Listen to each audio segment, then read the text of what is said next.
አሁን በዚህ ሰዓት ምንም ብር የለኝም። አምና 12ኛ ክፍል ስሜ ፋሪስ ይባላል።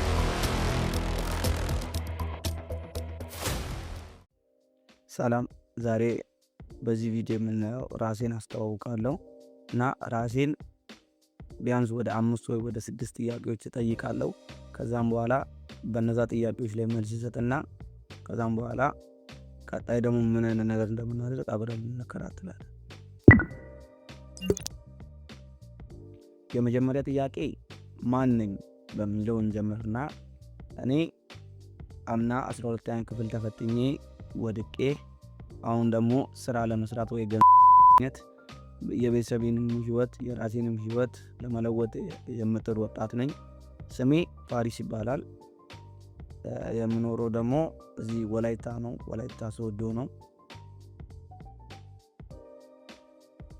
ሁለተኛ ጥያቄ አሁን ምን እየሰራ ነው የሚለውን ነው። ማለት እናንተ ጠይቃችሁ ሳይሆን እኔ ራሴን እየጠየኩኝ እናንተን ደግሞ ራሴን ለማስተዋወቅ ያክል ነው። እና አሁን በዚህ ሰዓት ምንም እየሰራው አይደለም፣ ግን ያው ለመስራት በጣም ፍላጎቱ አለኝና ምን ለመስራት እንዳሰብኩኝ ደግሞ ልንገራችሁ። አሁን ደግሞ ፎሬክስ የሚባለውን ነገር መቼ እንደሰማው ልንገራችሁ። ትዝ ይለኛል 11ኛ ክፍል ያለው ነበር ስለ ፎሬክስ የሰማሁት። ነገር ግን ያው ጀስት አለ እንደ ጌም ብቻ ነበር የመሰለኝ፣ እንደዚህ የሆነ ትልቅ ማርኬት እንደሆነ ምናምን እኔ አላውቅም ነበር። ጀስት እንደ ጌም ነበር ማየው። ግን ያው ገብቼ አላየሁም፣ ምን እንደሆነ ምናምን አላየሁም። እንዲሁ ከላይ ሰዎች ምናምን ትሬድ ሲያደርጉ ነበር ያየሁት ለመጀመሪያ ጊዜ ፎሬክስን ማለት ነው። አሁን ደግሞ ፎሬክስን እንዴት አገኙ ለሚለው ጥያቄ ለመልስላችሁ። ፎሬክስ እኔ መጀመሪያ ሳስብ ማለት የሆነ መጀመሪያ ሰሞን በምንማርበትም ሰሞን አለ አይደል፣ በቃ ገብተን ብር በቃ ምናፍሳላ በቃ ዝም ብለን ብዙ ብር አግኝተን ምናምን በአንዴ ሀብታም ምናምን የምንሆንበት በቃ ገንዘብ ሉዝ ማናረግበት ነበር የሚመስለኝ ማለት ነው። ግን ትንሽ ገባ ብዬ ሳየው ምናምን በጣም ጠንካራ ያው በጣም ከባድ እንደሆነ ተረድቼዋለሁ። እሺ አሁን ደግሞ ፎሬክስን ማለት ከፎሬክስ ጋር በተያያዘ የኔን ፈተና ልንገራችሁ። ምንድነው አሁን በዚህ ሰዓት ምንም ብር የለኝም። ምንም ፕሮፊርም አካውንት ለመግዛትም ብር የለኝም። ዲፖዚት ለማድረግ ምንም ብር የለኝም። ኤክስፒሪየንሱም ያን ያህልም የለኝም።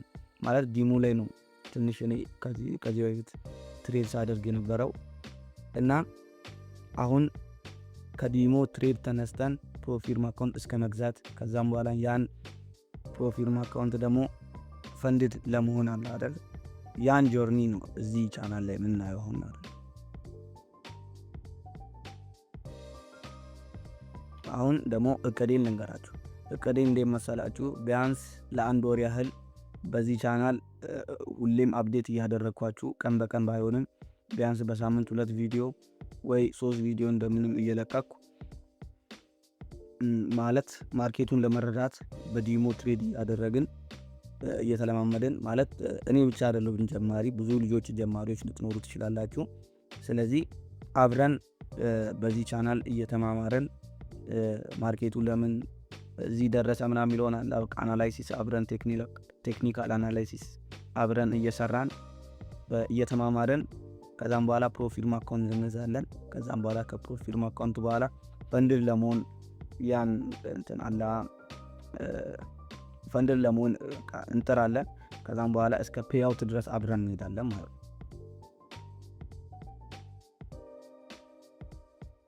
አሁን ደግሞ በዚህ ቻናል ምንድነው መለካው ወይ ምንድነው ፖስት ማድረገው? በዚህ ቻናል ዴሊ ቢቻል ብችል ላይቭ ገብቼ ዲሞ ነው፣ ግን ላይቭ ገብቼ ትሬድ ለማድረግ ሞክራለሁ።